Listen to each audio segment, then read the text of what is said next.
ध्यान से देखना बेटा, मैंने पहले कहा सेक्शन 22 चार्जिंग सेक्शन है। कौन सी इनकम हाउस प्रॉपर्टी के अंदर टैक्सेबल होगी, उसके लिए तीन कंडीशंस होती हैं। There must be a building और land appurtenant to it. assessee must be the owner of the house property. It is not used by assessee for his business or profession. अगर ये तीन कंडीशन सेटिस्फाइड है तो income house property की income मानी जाएगी। 23 subsection 1 और clause A भी था, क्लॉज बी भी था, क्लॉज सी भी था। मैंने जीएबी निकालना सिखाया। ए में ईआर निकालना सिखाया, बी के अंदर जीएबी ईआर एआर विच एवरेज हायर होगा, और सी में एलडीबी का एलडीबी का ट्रीटमेंट क्या होगा, और जीएबी निकालना सिखाया। अगर आपने लेट आउट किया उस केस में जीएबी कैसे निकालेंगे ये मैंने आपको टीच किया। फिर मैंने 23 सबसेक्शन 2 टीच किया आपके लिए, और इसका ए टीच किया और बी टीच किया मैंने इसका आपके लिए। मैंने इसका ए टीच किया आपके लिए, इसका बी टीच किया। ये होता है सेल्फ ऑक्यूपाइड फॉर रेजिडेंस। मैंने इसमें आपके लिए बताया कि अगर आपके पास कोई घर है और आप उसमें खुद रह रहे हो, या आप पैसा कमाने के लिए किसी दूसरे शहर में मूव करते हो और इस वजह से आपका घर किसी दूसरे शहर में खाली रहता है, तब भी उसको सेल्फ ऑक्यूपाइड माना जाएगा। लेकिन इसमें जो मैक्सिमम बेनिफिट मिलेगा वो या तो 2 लाख रुपए तक का मिलेगा या फिर 30,000 रुपए तक का मिलेगा। ये तीन कंडीशंस पर डिपेंड करेगा। इसके बाद मैंने आपको कहा कि मैं आपको टीच करता हूं 23 सबसेक्शन 2 क्लॉज 4, और ये होता है डीम लेट आउट का। डीम लेट आउट का मतलब होता है मैक्सिमम 2 घर आप सेल्फ ऑक्यूपाइड रख सकते हो, लेकिन 2 के बाद तीसरा घर होगा उसको आपको ट्रीट करना पड़ेगा लेट आउट के तरीके से। तो डीम लेट आउट वाले कंसेप्ट में मैंने आपको ये बताया था कि अगर 3 घर हैं तो 3 ऑप्शन बनाओगे, पहले 2 को सेल्फ ऑक्यूपाइड मानोगे, फिर 1 को लेट आउट मानोगे। इस तरीके से 3 ऑप्शंस आपके बनेंगे, लेकिन 2 घर जो सेल्फ ऑक्यूपाइड थे आपके, इसमें जो सेल्फ ऑक्यूपाइड थे, इसमें जो मैक्सिमम रिडक्शन मिलेगा दोनों का मिला के वो या तो 2 लाख मिलेगा या वो 30,000 रुपए मिलेगा। कंडीशंस जो यहाँ पे दे रखी हैं वो सेटिस्फाइड है, 3 कंडीशन, और जो 3 कंडीशंस होती हैं यहाँ पे सेटिस्फाइड है। जो मैक्सिमम बेनिफिट मिलेगा वो आपको 2 लाख रुपए का मिलेगा।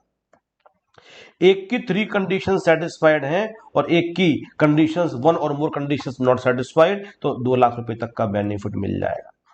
लेकिन अगर इसकी भी 3 कंडीशंस में से एक या 2 से ज्यादा सेटिस्फाइड नहीं है, इसकी भी 1 और मोर नॉट सेटिस्फाइड, जो मैक्सिमम डिडक्शन मिलेगा वो 30,000 रुपए का मिलेगा। तो एक क्वेश्चन मैंने आपको करवा दिया था और एक मैंने आपको होमवर्क के तरीके से दिया था। मैंने एक क्वेश्चन और है जो आप घर से करके लेके आओगे और मैं नेक्स्ट क्लास में उसके लिए चेक करूंगा। डीम लेट आउट के 2 क्वेश्चंस मेरे बुक में थे, एक करवा दिया था और एक आता आप घर से करके लेके आओगे।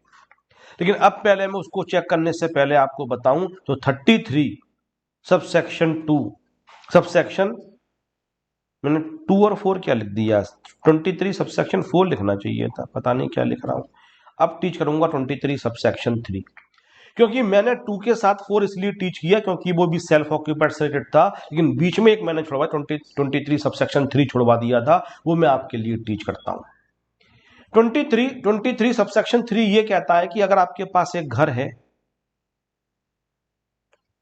और वो घर कुछ टाइम के लिए लेट आउट है, कुछ टाइम के लिए सेल्फ ऑक्यूपाइड है, मतलब आपके लिए सपोज करते हैं 8 मंथ्स के लिए ये लेट आउट है और ये 4 मंथ्स के लिए सेल्फ ऑक्यूपाइड है। 8 मंथ्स के लिए तो आपने इसको लेट आउट किया और 4 मंथ्स के लिए सेल्फ ऑक्यूपाइड है फॉर रेजिडेंस। तो इस केस में हाउस प्रॉपर्टी की इनकम कैसे निकालेंगे, तो मैं आपको सेक्शन 23 सबसेक्शन 3 टीच कर रहा हूं। इसका हेडिंग होता है a house is let out for a part of the year and self occupied for remaining part of the year.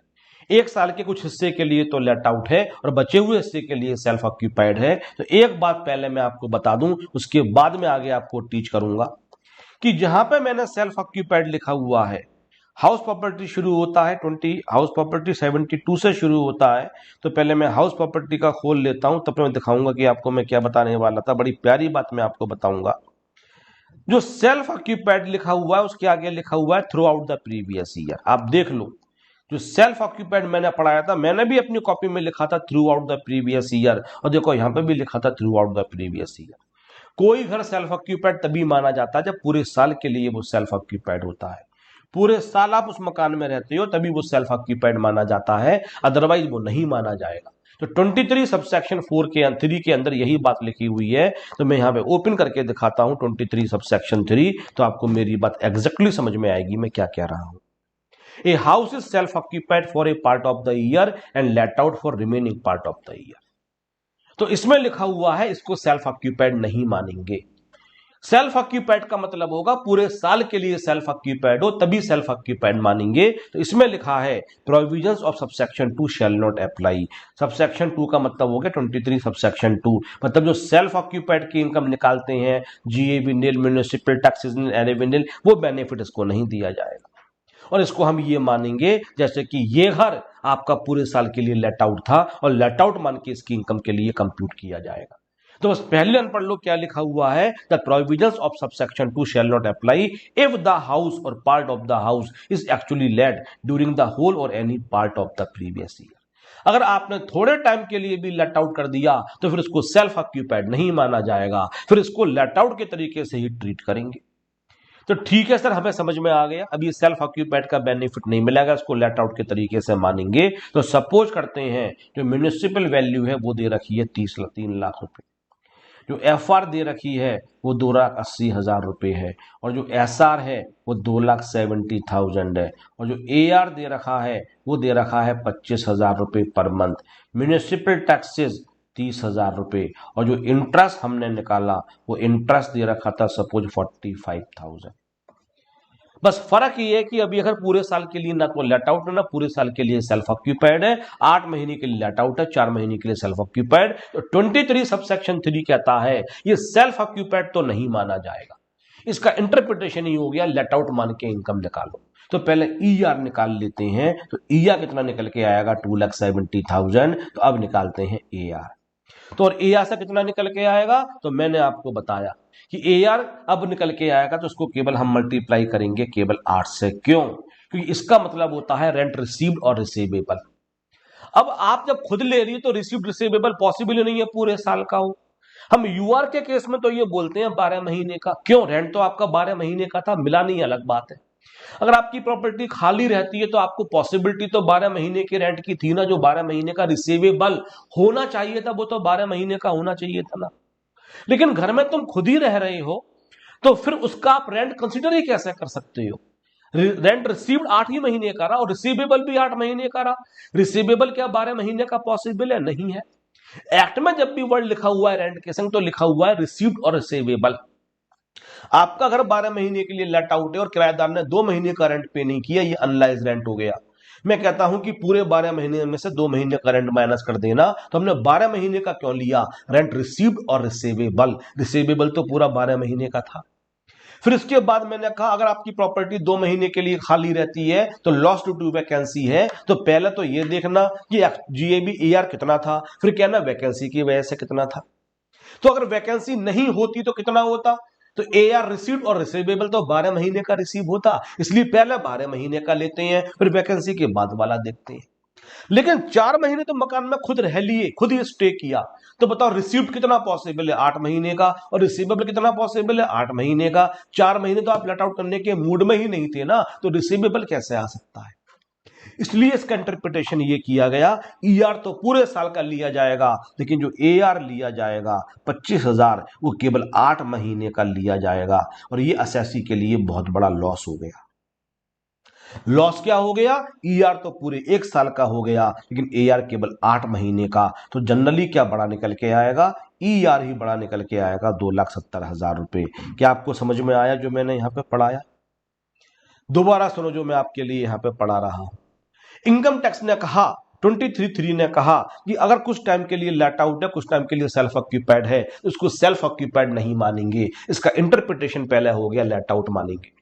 अब लेट आउट मान के इनकम निकालेंगे तो ईआर तो हमने निकाल लिया 12 में, जो ईआर का मतलब एक्सपेंडेड कितना 12 महीने का होना चाहिए। लेकिन एक्चुअल रेंट रिसीव्ड और रिसीवेबल हमें अब 8 महीने तक रोकना पड़ेगा, क्योंकि उसके बाद क्या रेंट की पॉसिबिलिटी भी नहीं थी, आप मकान में खुद रह रहे थे।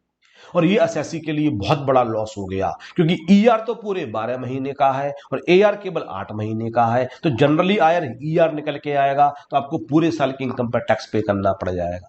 पैसा 8 महीने का कमाया, लेकिन आपको इनकम टैक्स पूरे साल की इनकम पे करना पड़ गया। अब सोचो 11 महीने तो आप मकान में खुद रह लो और 1 महीने के लिए लेट आउट कर दो, तो कितना अफसोस होगा आपके लिए। एआर तो केवल 1 महीने का लिया जाएगा और ईआर पूरे साल का लिया जाएगा और पूरे साल की इनकम पे टैक्स पे करना पड़ जाएगा। तो अपना कोर्स पूरा करने के बाद जब भी कोई क्लाइंट आपके पास आए, उसको एडवाइज करो, बोले भाई साहब घर दो ही तरीके से रखना, लेट आउट करने का मूड है तो पूरे साल के लिए लेट आउट करना, किराएदार नहीं मिल रहा है तो खाली रखना, हम आपको लॉस ड्यू वैकेंसी का बेनिफिट दिलवा देंगे। और अगर सेल्फ ऑक्यूपाइड का मन है तो 12 महीने के लिए सेल्फ ऑक्यूपाइड रखो, हम जीएबी वगैरह सब नील कर देंगे और एंड में आपका इंटरेस्ट नेगेटिव इनकम के तरीके से आ जाएगा। लेकिन ज्यादा आप चालाक बनने की कोशिश करी कि जब तक किराएदार नहीं मिल रहा है तब तक खाली रहने से क्या फायदा, हम खुद रह लेते हैं मकान में, तो आप अपना लॉस का बेनिफिट अवॉइड कर रहे हो। जो लॉस ड्यू वैकेंसी बन सकता था उसको नहीं बनने दे रही हो। और इसमें लॉस क्या हो जाएगा, इनकम तो आपकी आएगी 7 या 8 महीने की, लेकिन आपको टैक्स पूरे साल की इनकम पे करना पड़ जाएगा, क्योंकि ईआर तो पूरे साल का ही लिया जाएगा ना। इसलिए इस केस में जो जीएवी लिया जाएगा वो लिया जाएगा 2,70,000 रुपए। फिर यहां से हम माइनस करेंगे म्यूनिसिपल टैक्सेस। अब वैसा ही क्वेश्चन बन गया जैसा मैंने आपको टीच किया था, एनएवी निकल के आ जाएगा 2,40,000 रुपए। फिर यहां से हम माइनस करेंगे 24A और ये हो जाएगा 72,000। फिर माइनस करेंगे 24B, ये हो जाएगा 45,000 और जो भी निकल के आएगा that is income from house property. तो इस तरीके के सेक्शन वाइज करोगे तो आज की बात कोई आपसे पूछे 23(1) क्या होता है तो कहना सिंपल केस में, लेट आउट के केस में जीएवी निकालने का है। 23(2) कब लगाते हैं तो उससे कह देना सेल्फ ऑक्यूपाइड 12 महीने के लिए तब। कोई बोला 23(3) तो कहना मिक्स केस है, अगर थोड़े टाइम के लिए लेट आउट थोड़े टाइम के लिए सेल्फ ऑक्यूपाइड, तो ये सेल्फ ऑक्यूपाइड नहीं माना जाएगा, लेट आउट ही माना जाएगा। और 23 कोई 4 बोला क्या होता है तो कह देना डीम लेट आउट। 2 घर मैक्सिमम सेल्फ ऑक्यूपाइड के लिए पॉसिबल है, तो उससे ज्यादा अगर सेल्फ ऑक्यूपाइड है तो 2 के बाद वाला जो घर होगा उसको डीम लेट आउट मान लिया जाएगा। सबसे ज्यादा जो एग्जाम में क्वेश्चंस आते हैं 23(3) से बहुत क्वेश्चंस एग्जाम में आती हैं, इसको सीरियसली कर लेना आप। तो क्वेश्चन नंबर 17 जल्दी से मुझे करके दिखाइए आप लोग। क्वेश्चन नंबर 17 जल्दी से मुझे करके दिखाइए, अपना आंसर चैट बॉक्स में लिखिए आप लोग।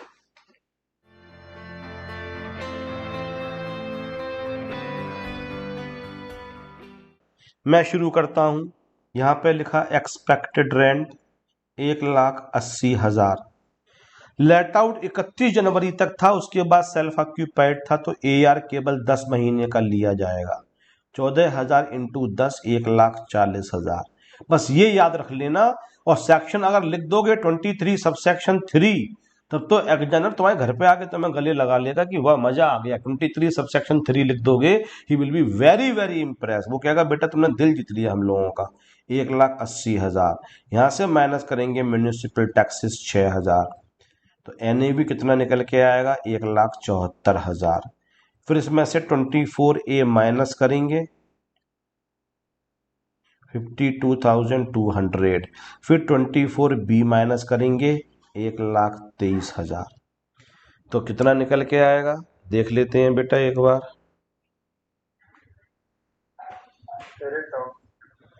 अभी मैं बोलूं तब पूछना डाउट बेटा अपने। -52, साइलेंट करो अपने लिए बेटा। 1,200 रुपये negative is the income and that is the income from house property. बोलो किसको डाउट दो, बोलो बेटा। सर मुझे था सर। हाँ बोलो। सर वो डेट ऑफ बोरोइंग सर 1998 की हुई सर। वो सेल्फ ऑक्यूपाइड होता तब उसका यूज होता, जब सेल्फ ऑक्यूपाइड है नहीं तो क्या करेंगे उसका। सेल्फ ऑक्यूपाइड में लिमिट लगाते हैं 2,30,000 रुपए की, लेट आउट में कोई लिमिट ही नहीं है। मैंने कहा था लेट आउट में तो आपका राइट है कितना भी इंटरेस्ट माइनस करो। ओके सर, वही थोड़ी कंफ्यूजन। वो कंफ्यूज करने के लिए दे रखी होती हैं चीजें बेटा ऐसी। Okay sir. क्वेश्चन नंबर 18 करके दिखाइए बेटा।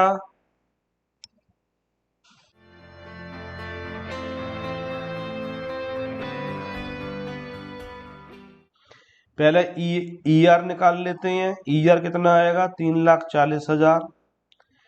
एआर कितना दे रखा है, एआर दे रखा है 28,000 टिल 30 जून। अप्रैल में जून केवल 3 महीने का 84,000।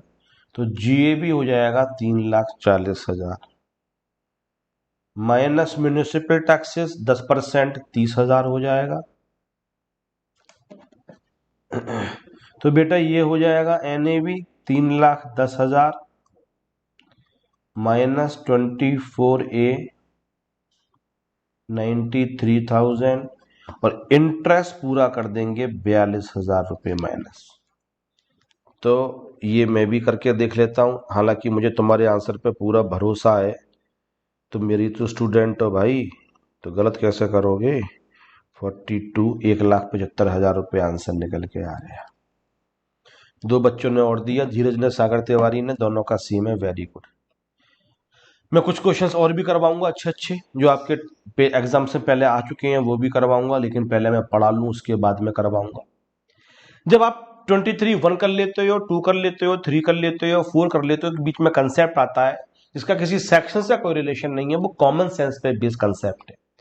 कॉमन सेंस पे बेस्ड कंसेप्ट ये है कि अगर आपके पास एक घर है और इस घर के आपने दो हिस्से कर दिए और थोड़ा सा हिस्सा इसका लेट आउट है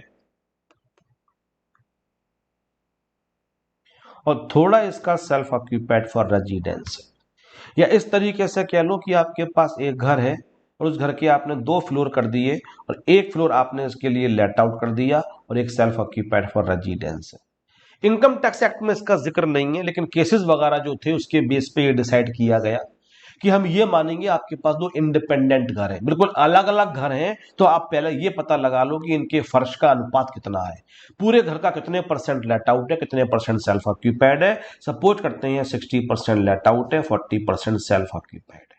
तो क्वेश्चन पेपर में हमेशा आपको दे रखा होगा, और जो सुप्रीम कोर्ट वगैरह डिफरेंट कोर्ट के केसेस हैं उसके बेस पे ये कंक्लूजन निकल के आया कि अगर दो सेपरेटली यूनिट्स हैं, अलग अलग यूनिट्स जिनको आइडेंटिफाई कर सकते हो कि इतना लेट आउट है, इतना सेल्फ ऑक्यूपाइड है, तो दो इंडिपेंडेंट घर माने जाएंगे और दो अलग अलग घर की जैसे इनकम निकाली जाती है वैसे इनकम निकाली जाएगी।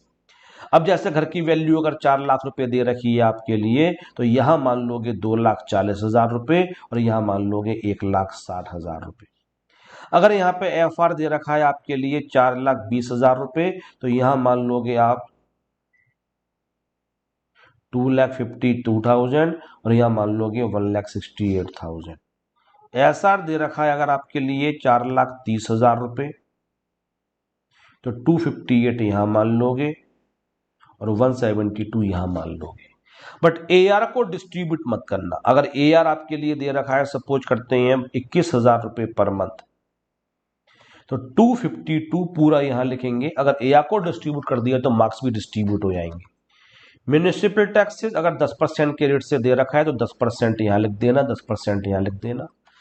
इसको 6% और 4% मत कर देना, क्योंकि जब म्यूनिसिपल वैल्यू को ऑलरेडी आपने डिस्ट्रीब्यूट कर दिया तो 10% अपने आप डिस्ट्रीब्यूट हो गया।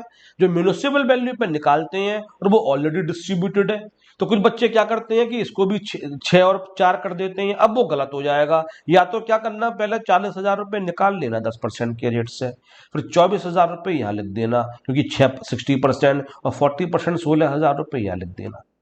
लेकिन अगर आपके परसेंटेज की फॉर्म में ही करना है तो 10 और 10 आपके लिए लिखना पड़ेगा। अब सपोज करते हैं जो इंटरेस्ट दे रखा है पूरे घर का, वो दे रखा है आपके लिए 1 लाख रुपए, तो यहां पे लिख देना बेटा 60,000 और 40,000। अगर सर इंटरेस्ट निकालने के लिए आए तो पूरे घर का पहले इंटरेस्ट निकाल लेना, पूरे घर का कितना इंटरेस्ट निकल के आएगा, और जो पूरे घर का इंटरेस्ट निकल के आएगा उसको 2 रेशियो में डिस्ट्रीब्यूट कर देना, 60% और 40%। अब इसमें मैं क्या टीच करूं, आपके 2 घर बन गए, एक घर लेट आउट हो गया, उसकी इनकम आपको बहुत अच्छे तरीके से निकालने आती है, इसकी इनकम निकाल लोगे, इसकी इनकम नेगेटिव कितनी हो जाएगी, तो कंडीशंस चेक कर लेना। सर कंडीशंस दे रखी होंगी, डेफिनेटली तीनों कंडीशन सेटिस्फाइड होंगी तो हम 40 माइनस कर देंगे। 40 क्यों, क्योंकि मैक्सिमम 2 लाख की लिमिट लग जाएगी, और कंडीशन सेटिस्फाइड नहीं होंगी तो 30 की लिमिट लगेगी, तो 30 माइनस कर देंगे और लेट आउट की इनकम निकाल के इन दोनों को ऐड कर देंगे और ये बन जाएगी इनकम फ्रॉम हाउस प्रॉपर्टी। तो ये आप सेक्शन ढूंढोगे तो कहीं नहीं मिलेगा। जो कोर्ट केसेस थे उसके बेस पर ये डिसाइड किया गया, अगर एक घर का थोड़ा हिस्सा लेट आउट है, थोड़ा सेल्फ ऑक्यूपाइड है, तो हम ये मानेंगे तो डिफरेंट हाउसेस थे और सब वैल्यूज को जो फ्लोर एरिया होगा, जो फर्श का अनुपात होगा, उसमें डिस्ट्रीब्यूट कर दिया जाएगा।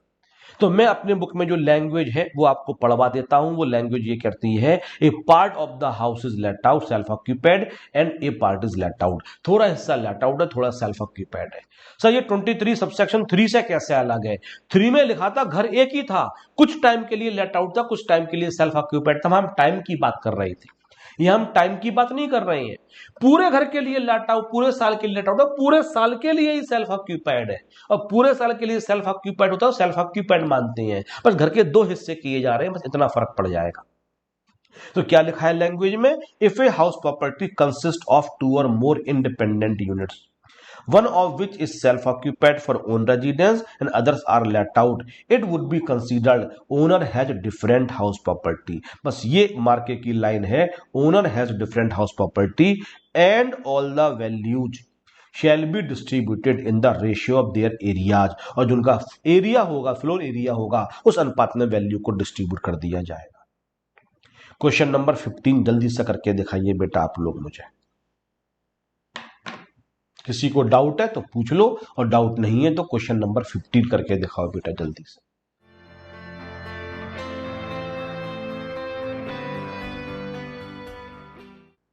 देखो बेटा 50-50 दे रखा है, साक्षी सिंह का डिफरेंट है 88,000। 50-50 दे रखा है तो हाउस 1 सेल्फ ऑक्यूपाइड, हाउस 1 नहीं लिखेंगे, इसको यूनिट 1 लिखते हैं बेटा, unit,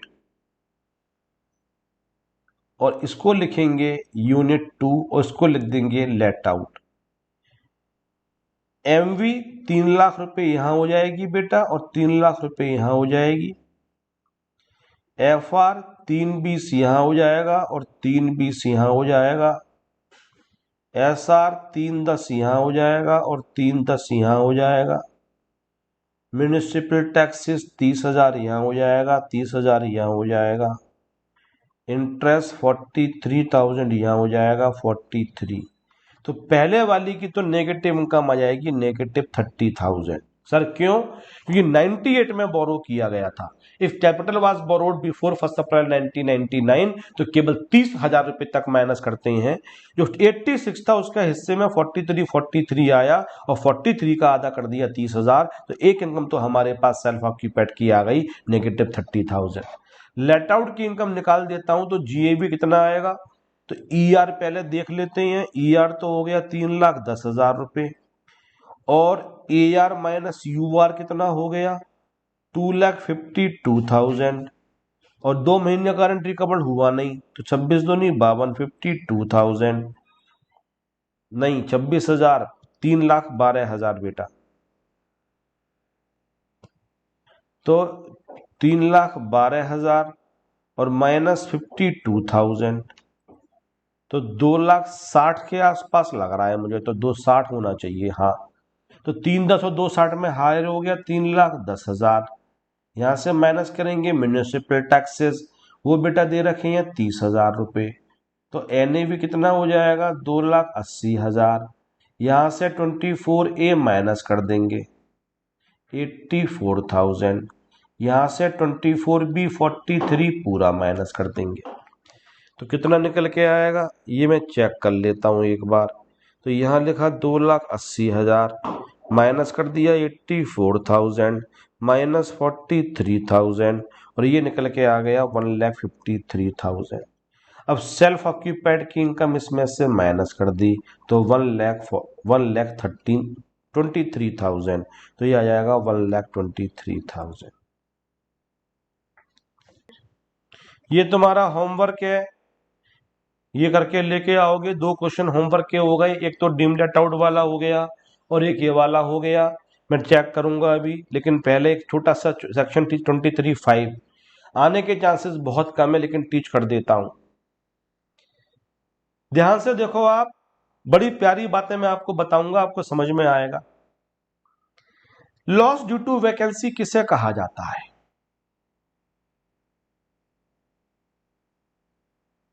what is loss due to vacancy? Loss due to vacancy किसे कहा जाता है? धीरज साहब बताओ, what is the loss due to vacancy? और जब खाली घर पड़ा होता है सर और सारी चीजें जो ओनर है सब कुछ ट्राई करके भी इसमें सब कुछ ट्राई करके भी, ट्राई करता है उसके बाद भी खाली पड़ा रहता है। बिल्कुल सही बोला, बिल्कुल सही बोला। लेकिन कोई आदमी पूरे साल ट्राई नहीं करे और घर खाली पड़े रहे, तो दो पॉसिबिलिटी हो सकती हैं। अब मैंने कहा 12 मंथ्स के लिए वैकेंट रहता है, 12 मंथ्स वैकेंट, पूरे साल के लिए खाली रहता है। ये वाला पॉइंट मैं बहुत रेयरली टीच करता हूं। आज मूड में हूं मैं, आज मैं टीच कर रहा हूं। देखो बैठे हुए हैं, पिछली बार मैंने ये पॉइंट टीच नहीं किया था, पेपर में बहुत कम आता है, लेकिन टीच कर रहा हूं, ध्यान से सुनो जो मैं बता रहा हूं। 12 मंथ्स वैकेंट था। अब दो बातें हो जाएंगी, लेट आउट करने की कोशिश करी थी,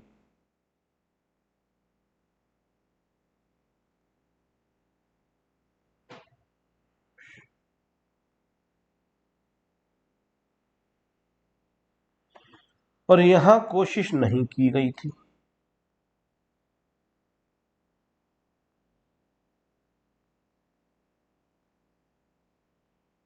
तो अगर लेट आउट करने की आपने कोशिश करी थी, he tried to let out his house, he put all his efforts, और क्या एफर्ट्स हो सकते हैं, उसने आसपास के प्रॉपर्टी डीलर्स को जाके बोल दिया, न्यूज़पेपर में ऐड दे दिया, घर के बाहर लेट आउट का बोर्ड लगा दिया, but in spite of every effort उसका घर किराए पे चढ़ा ही नहीं। तो अब ये एलडीबी बन जाएगा 12 महीने की।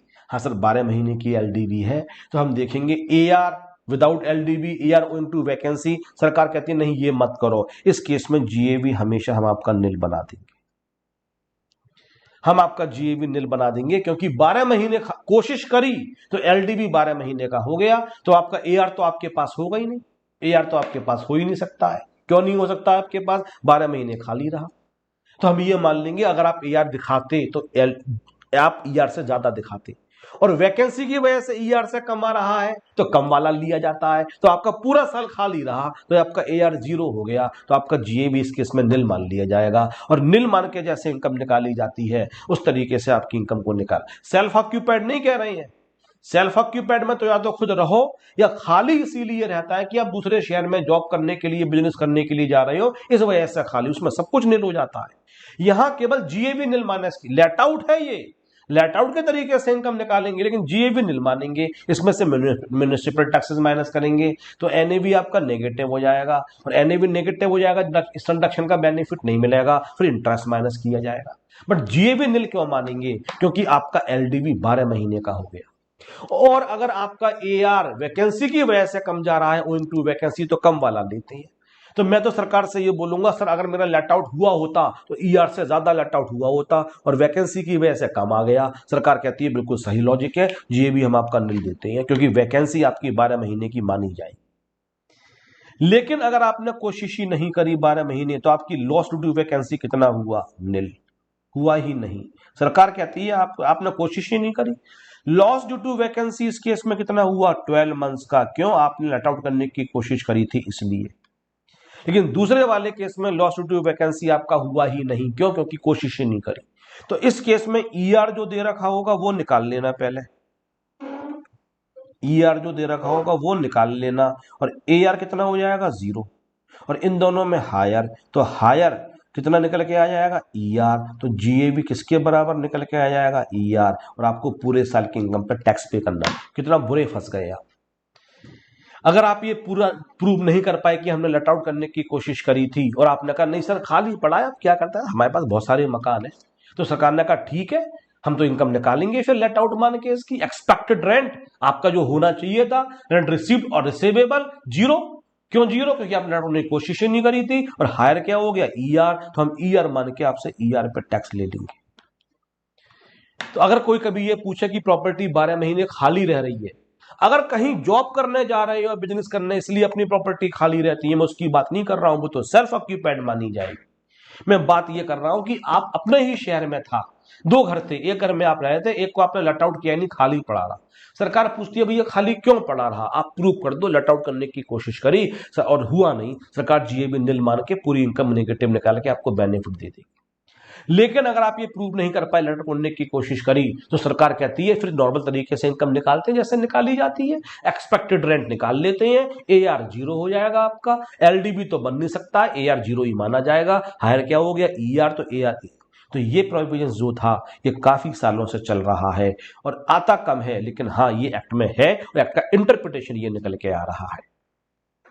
अब एक बिल्डर आया, बिल्डर उसने 100 हाउसेस बनाई, 100 फ्लैट्स बनाए उसने बेचने के लिए। उसने कहा कि ये 100 फ्लैट्स हैं, इन 100 फ्लैट्स के लिए मैं बेचूंगा। उसने बेचने का बोर्ड लगा दिया। लेट आउट की उसकी इनकम को अर्न करने का नहीं था, वो तो बेचने के लिए उसने फ्लैट्स बनाए हुए हैं। अब सपोज करते हैं उसके पास कोई कस्टमर नहीं आया, सेशन चल रहा था, उसके फ्लैट्स केवल सपोज उसके 40 फ्लैट तो बिके उसके, सोल्ड, लेकिन उसके जो 60 फ्लैट्स थे पूरे साल के लिए खाली रहे, वैकेंट। सरकार उसके पास आके कहती है, बोले भाई साहब ये प्रॉपर्टी लेट आउट करने की कोशिश करी थी? उसने कहा नहीं, हमने कोशिश नहीं करी थी। बोले तुम फंस गए। अब 60 घर का हम आपका ईआर मान के, जी मान के, हाउस प्रॉपर्टी की इनकम निकालेंगे। वो कहेगा भाई साहब मैंने तो बेचने के हिसाब से बनाए थे, मैं तो बिल्डर हूं। बोले इससे मतलब नहीं है, तुम्हारे पास घर है तो बोले या तो लेट आउट होना चाहिए या तुम सेल्फ ऑक्यूपाइड।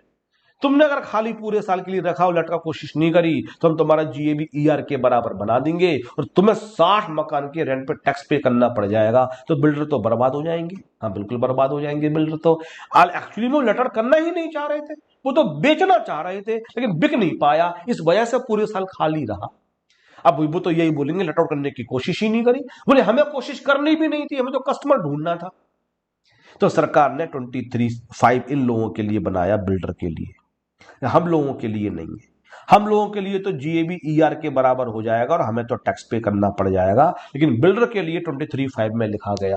अगर आप खरीदने बेचने का बिजनेस करते हो और अगर आपकी प्रॉपर्टी 1 साल तक खाली रहती, 1 साल तक नहीं बिकती है, तो हम क्या करेंगे, उस 1 साल में आपकी जीएबी को निल मान लेंगे। हम ये मान लेंगे आपने लेट आउट, जीएबी को निल माना जाएगा, ईआर के बराबर नहीं माना जाएगा।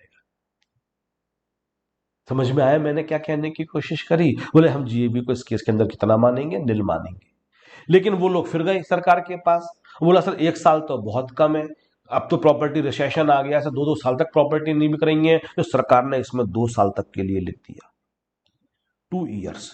2 साल तक भी खाली रहती है तो हम आपकी जीएबी को दोनों सालों की निल मान लेंगे।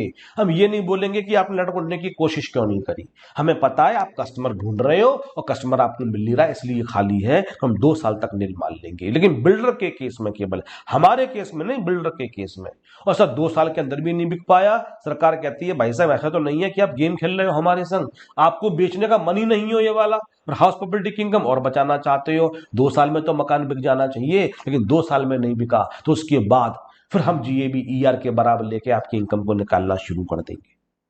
तो 23 सबसेक्शन 5 में यही लिखा है, where the property consisting of any building और land appurtenant is held as stock in trade.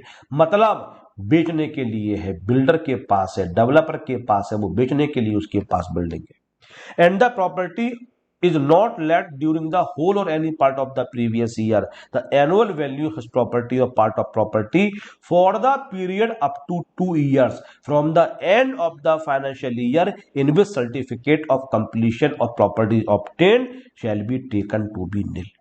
तो जिस ईयर में घर बन के तैयार हो जाएगा उस ईयर के बाद के 2 साल तक, अगर घर बन के तैयार हुआ 2022 के अंदर, 22-23 के अंदर, तो 22-23 की तो लेंगे ही लेंगे, जो इसके बाद के 2 साल होंगे 24-25, इसमें भी एनुअल वैल्यू को निल माना जाएगा, ईआर के बराबर नहीं मानेंगे। लेकिन इस तक नहीं बिकी तो फिर जो 25-26 निकल के आएगा उसमें जीएवी को ईआर के बराबर मान के आपकी इनकम फ्रॉम हाउस प्रॉपर्टी निकाल दी जाएगी। तो फाइनल में जब आओगे तो ये केस लॉज भी इसके ऊपर होता है, ये तो बहुत ही बड़ा सेक्शन बन जाता है फाइल में आके। लेकिन इंटर के लेवल पे जो आपके लिए था वो मैंने आपको समझा दिया। एमसीक्यू वगैरह छोटा सा अगर आ गया कि अगर घर स्टॉक इन ट्रेड के तरीके से है और जिस ईयर में घर पूरा हुआ था उसके नेक्स्ट ईयर इनकम निकालने के लिए जीएबी को कितना माना जाएगा, तो जीएबी को निल माना जाएगा। उसके नेक्स्ट ईयर कितना माना जाएगा, जीएबी को निल माना जाएगा। और 2 साल से ज्यादा हो चुके हैं तो जीएबी को ईआर के बराबर, मतलब इसको लेट आउट मान के अब इसकी इनकम पर टैक्स निकाला जाएगा। तो 23(5) प्रैक्टिकल नहीं आएगा, बोल दिया तो बोल दिया, केवल थ्योरेटिकली आएगा। जो था वो मैंने आपको पढ़ा दिया, सेक्शन 23 पूरा खत्म हो गया। जब 23 पूरा खत्म हो जाता है, 23 के सारे सेक्शंस हो जाते हैं 23(5), तो फिर 24 आता है, और 24 मैंने पहले ही पढ़ा दिया। 24A कहता है जब भी लेट आउट की इनकम निकालेंगे तो 30% ऑफ NAV के बराबर स्टैंडर्ड डिडक्शन का बेनिफिट दिया जाएगा। और 24B ये कहता है जब भी लेट आउट या सेल्फ ऑक्यूपाइड के इंटरेस्ट निकालोगे तो इंटरेस्ट माइनस किया जाएगा। अगर सेल्फ ऑक्यूपाइड का होगा तो 2 लाख या 30,000 रुपए तक का कंसेप्ट लगा के उसके हिसाब से, और लेट आउट के केस में जो भी एक्चुअल निकल के आएगा पूरा इंटरेस्ट माइनस कर दिया जाएगा। इसके बाद जो टॉपिक मैं टीच कर रहा हूं वो बहुत ही शानदार टॉपिक है, मजेदार टॉपिक है, बहुत पेपर में आता है। इसको कहा जाता है रिकवरी ऑफ अनरियलाइज्ड रेंट या एरियर्स ऑफ रेंट और सेक्शन 25A। 24 के बाद आता है 25A। इजी है, वैसे तो मैं कठिन करके भी पढ़ा सकता हूं, लेकिन मैं आपके जो 10 ईयर्स हैं जो अभी तक क्वेश्चंस आए हैं उसको ध्यान में रख के आपको पढ़ाता हूं। उसको ध्यान में रख के मैं इजी तरीके से पढ़ाऊंगा, जैसे स्टडी मैट में दे रखी हैं क्वेश्चंस और जैसे आते हैं उसी लॉजिक में मैं आपको टीच करूंगा। रिकवरी ऑफ अनरियलाइज्ड रेंट का मतलब क्या होता है कि सपोज करते हैं किसी ईयर में, सपोज करते हैं 2007 और 8 में, 2007 और 8 में इस तरीके से, इजी तरीके से ही समझो आप, इजी तरीके से ही समझो आप। इस ईयर में यूआर मेरा 10,000 रुपए था, रिकवरी है ना, हाँ 0708 था, यूआर 10,000 रुपीज था और रूल 4 सेटिस्फाइड, रूल 4 सेटिस्फाइड था। रूल 4 सेटिस्फाइड होने का मतलब क्या हो गया कि जो 4 कंडीशंस मैंने बताई थी, चारों कंडीशन सेटिस्फाइड थी। और कौन कौन सी 4 कंडीशंस मैंने आपके लिए बताई थी? पहली कंडीशन मैंने ये बताई थी टेनेंसी मस्ट बी बोनाफाइड। दूसरी मैंने ये बताई थी उसने या तो किराएदार से मकान को खाली करवा लिया है या खाली करवाने के लिए स्टेप्स लिए हुए हैं। तीसरा केस मैंने आपसे क्या बताया था, वो उस ओनर की किसी दूसरी प्रॉपर्टी को ऑक्यूपाई नहीं करता है। और चौथा केस क्या बताया था, उसने रेंट की रिकवरी के लिए लीगल एक्शन लिया हुआ है, लीगल एक्शन लिया हुआ है रेंट की रिकवरी के लिए। ये मैंने तीसरा केस बताया था। हाँ सर बिल्कुल, आपने यही 3 के 4 बातें बताई थी। और अगर ये चारों कंडीशन सेटिस्फाइड होती हैं तो हम AR में से माइनस कर देते हैं। तो डिडक्शन कितना अलाउ किया गया, और डिडक्शन अलाउ किया गया 10,000 रुपए, क्योंकि चारों कंडीशन सेटिस्फाइड थी। तो 0708 में उसके किराएदार ने 10,000 रुपए उसको पे नहीं करे और रूल 4 की कंडीशन सेटिस्फाइड थी, टेनेंसी बोनाफाइड थी, उसने अपने किराएदार से मकान खाली करवा लिया था, किसी दूसरी प्रॉपर्टी को भी ऑक्यूपाई नहीं कर रहा था और रेंट की रिकवरी के लिए लीगल एक्शंस के लिए उसने ले लिया था। तो डिडक्शन असेसिंग ऑफिसर ने कहा तुम तो हमें शक्ल से ही परेशान लग रहे हो, कोई बात नहीं, हम तुम्हें 10,000 रुपए का बेनिफिट अलाउ करते हैं। अब कोर्ट में केस चला गया और इंडियन कोर्ट्स की हालत आपको पता है, तारीख पे तारीख पे तारीख मैं हमेशा बोलता हूं। और अब आ गया आपका प्रीवियस ईयर 22-23 और इस ईयर में आप केस जीत जाते हो और कोर्ट उस आदमी से कहता है कि आपके लिए, मतलब मिस्टर एक्स के लिए 10,000 रुपए पे किए जाए, और जो भी डिफॉल्टर था वो मिस्टर एक्स को 10,000 रुपए पे करता है। इसको कहा जाता है रिकवरी ऑफ यूआर। और इस ईयर में आपको 10,000 रुपए वो रिसीव हो गए। तो यूआर आपका 10,000 रुपए था, डिडक्शन क्लेम कर लिया गया और आपको रिकवरी 10,000 रुपए की हो गई। तो मैं बच्चों से पूछता हूं कि अब बताओ टैक्स पे करना चाहिए नहीं करना चाहिए? वो कहते हैं सर डेफिनेटली टैक्स पे होना चाहिए। तो यहां पे अब कितना अमाउंट निकल के आ जाएगा? 10,000, क्योंकि ये 10,000 रुपए टैक्स से मिल। सर क्यों? पहले माइनस कर दिए गए थे, इसका मतलब पहले आपने टैक्स पे नहीं किया था, इसलिए अब आपको इस पर टैक्स पे करना चाहिए। अगर उस साल इनकम सपोज करते हैं 2 लाख रुपए आपकी इनकम होनी चाहिए थी और यूआर आपका 10,000 रुपए था, तो 10 को माइनस किया गया होगा तो एक 90 पे टैक्स पे किया गया होगा। तो आपने 10 पे टैक्स तो नहीं पे किया है। जब सरकार ने ये बोला कि आपकी इनकम नहीं मिल रही है और माइनस करने को तैयार है, तो 10 पे टैक्स पे नहीं किया। लेकिन आज 16 साल के बाद आपको पता चलता है कि नहीं वो मेरी इनकम है, तो उस समय टैक्स जब पे नहीं किया था तो आज की इनकम मान के आज इसको टैक्स पे करो, तो आप 10,000 रुपए पे आप टैक्स पे करोगे इस 10,000 रुपए के लिए। तो सर कहां इसको ऐड करते हैं? पहले करंट ईयर की इनकम निकाल लेना, GAB minus municipal taxes NAB, और एंड में सबसे ऐड कर देते हैं recovery of UR under section 25A। और ये सेक्शन लिखना बेहद जरूरी है, इसके बिना आपको मार्क्स नहीं मिलने वाले हैं। 25A आपको लिखना पड़ेगा। लेकिन एक छोटी सी बात, जो अमाउंट रिकवर हुआ उसके आगे अभी टैक्सेबल लिखना गलत है, अभी इसलिए लिखा, समझा रहा था, पहले मैंने लिखा अमाउंट रिकवर्ड। अब मैं सरकार से कहता हूं सर अगर उसी ईयर में 10,000 रुपए मिल गए होते तो मुझे 30% की डिडक्शन का बेनिफिट भी तो मिला होता। अगर मुझे उस ईयर में ही 10,000 रुपए मिल गए होते तो 30% की डिडक्शन का बेनिफिट तो मुझे मिला होता ना। अगर बात तो ठीक है तो 30% का बेनिफिट अभी दो। अगर मेरा जीएबी उसी साल 10,000 रुपए से बढ़ जाता तो मेरा एनएबी भी 10,000 रुपए से बढ़ा हुआ आता, और एनएबी 10,000 रुपए से बढ़ा आता तो हम 30% माइनस करते, तो 10,000 का 30% 3,000 रुपए उस ईयर में माइनस होता। तो सर अभी आप 10,000 रुपए कैसे टैक्सेबल कर सकते हो? सरकार ने कहा बिल्कुल आपके लॉजिक में दम है, तो यहां माइनस करेंगे स्टैंडर्ड डिडक्शन। और किससे माइनस करेंगे? 24A लिखने की जरूरत नहीं है, standard deduction at the rate of 30% minus किया जाएगा, और कितना? 3,000। तो अब जो निकल के आएगा उसको कहा जाएगा टैक्सेबल अमाउंट, और वो कितना निकल के आ जाएगा? 7,000। इसको कहां पे ऐड करेंगे? पहले आप पूरे साल की ये इनकम निकाल लेना जो आपको निकालना सिखाई, और बस यहां पे सबसे एंड में आप ऐड कर देना recovery of unrealized rent under section 25A, और वो आपकी इनकम के अंदर टैक्सेबल हो जाए। तो जैसे कि मैंने ये वाला जो क्वेश्चन दे रखा है, ये क्वेश्चन जल्दी से मुझे करके दिखाइए। 19 क्वेश्चन बेटा जल्दी से करके दिखाइए।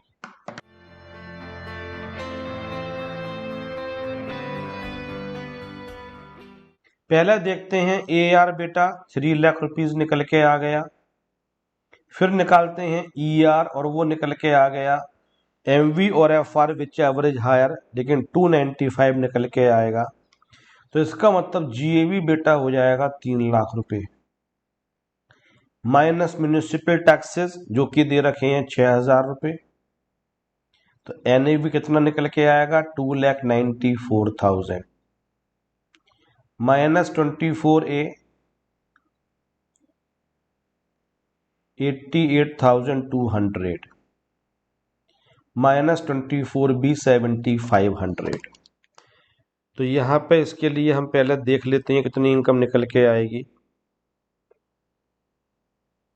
और ये निकल के आएगी बेटा 2,94,000 माइनस 88,200 माइनस 7,500 1,98,300। यहाँ पे ऐड कर देंगे रिकवरी अंडर सेक्शन 25A। तो रिकवरी कितने की हुई थी? 10,000 रुपए की, माइनस 30%, 3,000 रुपये माइनस कर देंगे, ऐड कर देंगे 7,000, 2,05,300, 2,05,300 इज द करेक्ट आंसर। किसी को कोई डाउट हो तो इस क्वेश्चन में बताओ। लेकिन आखिरी बात आज की क्लास की, यहां पे लिखा हुआ है arrears of rent. Sir arrears of rent क्या होता है? अब सपोज करते हैं मैं पिछले साल की बात करता हूं 21-22 की, एमवी जो था वो दे रखा था सपोज 2,40,000 रुपए, FR 2,25,000 रुपए, SR 2,30,000 रुपए, AR 20,000 रुपए पर मंथ। तो अब यहां पे ER कितना निकल के आया होगा? 2,30,000 रुपए, और AR कितना हो गया? 2,40,000। तो GAV कितना हो गया? 2,40,000। इसके अकॉर्डिंग टैक्स पे कर दिया। अब आ गया 22-23, मकान मालिक ने कहा भाई हम आपका रेंट बढ़ाएंगे। AR increased from 20,000 per month to 22,000 per month, और विद रेट्रोस्पेक्टिव इफेक्ट फ्रॉम 1 अप्रैल 2021। मैं किसी मकान मालिक के पास गया, उसने कहा रेंट मेरे घर का 22 है। मैंने कहा सर 20 कर लो प्लीज, मेरी नौकरी नहीं लगी हुई है, मेरा काम धंधा नहीं है। उसको दया आ गई, उसने 20,000 रुपए पे मुझे मकान दे दिया। इसके बाद वो लक्ष्मी नगर से निकल रहा था, उसने देखा बड़े बड़े बोर्ड लगे हुए सौरभ बंसल टैक्स क्लासेस। बोला सर आप तो बहुत झूठ बोलते हो, अगले साल मैं आपका रेंट बढ़ा के 20 से 22 करूंगा। मैं और बोला आज से बढ़ा हुआ नहीं मानूंगा, पिछले साल से बढ़ा हुआ मानूंगा। तो इस साल तो मैं 22,000 रुपए के अकॉर्डिंग जीएबी निकालूंगा ही निकालूंगा, लेकिन 21-22 का मुझे रेंट इस साल पे करना पड़ेगा। उसको एरियर्स ऑफ रेंट बोला जाता है। और कितना रेंट में एरियर्स के तरीके से पे करूंगा, उसके लिए मैं 24,000 रुपए उसको और पे करूंगा।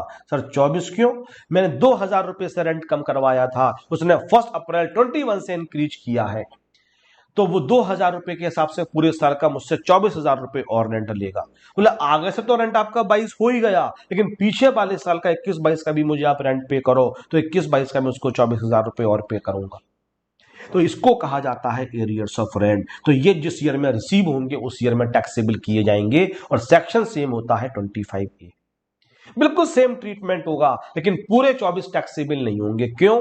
क्योंकि अगर मुझे 21-22 में ही ये रेंट 22 होता, अगर ये रेंट मकान मालिक को पिछले साल ही बढ़ा दिया होता, मैंने कह दिया होता चलो मैं 22 देने को तैयार पिछले साल ही हूं, तो जीएबी बढ़ गई होती 24,000 से, और जीएबी 24,000 रुपए से बड़ी होती तो एनएबी 24 से बड़ा होता, तो 24 पे 30% का बेनिफिट मिलता। इसीलिए पहले यहां से माइनस करेंगे स्टैंडर्ड डिडक्शन, और कितना माइनस करेंगे? एट द रेट ऑफ 30%, 7200 रुपए। इसके बाद जो बचेगा that will be the taxable amount, वो घर पे निकाल लेना। तो दोनों का ट्रीटमेंट बिल्कुल सेम है, लेकिन बस एक डिफरेंस मैंने बता दिया। अगर पहला कभी यूआर रहा था, अब उसकी रिकवरी हो रही है, तो हेडिंग बोलते हैं रिकवरी ऑफ अनलाइज्ड रेंट। और अगर रेंट रेट्रोस्पेक्टिवली का मतलब होता है बैक डेट से। ये मैंने आपको सैलरी में भी समझाया था, सेक्शन 15 में मैंने कहा था एरियर्स ऑफ सैलरी टैक्सेबल होती है क्योंकि पिछले डेट से इंक्रीज की गई थी। तो रेट्रोस्पेक्टिवली कोई चीज बढ़ाई जाएगी उसको एरियर्स कहा जाता है, और वो भी इस साल टैक्सेबल हो जाएंगे। तो पहले 30% माइनस करोगे and balance will be the taxable. तो मैं चाह रहा था हाउस प्रॉपर्टी आज मैं खत्म कर दूं, लेकिन 2 टॉपिक रहते हैं, बहुत छोटे छोटे से हैं, को ओनरशिप और लास्ट डीम लेट आउट। 25 के बाद 26 आता है, इसको कहा जाता है को ओनरशिप, और उसके बाद आता है डीम्ड लेट आउट।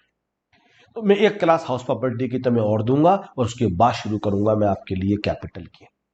या तक किसी के लिए डाउट है तो पूछ लो, अदरवाइज क्लासेस ओवर।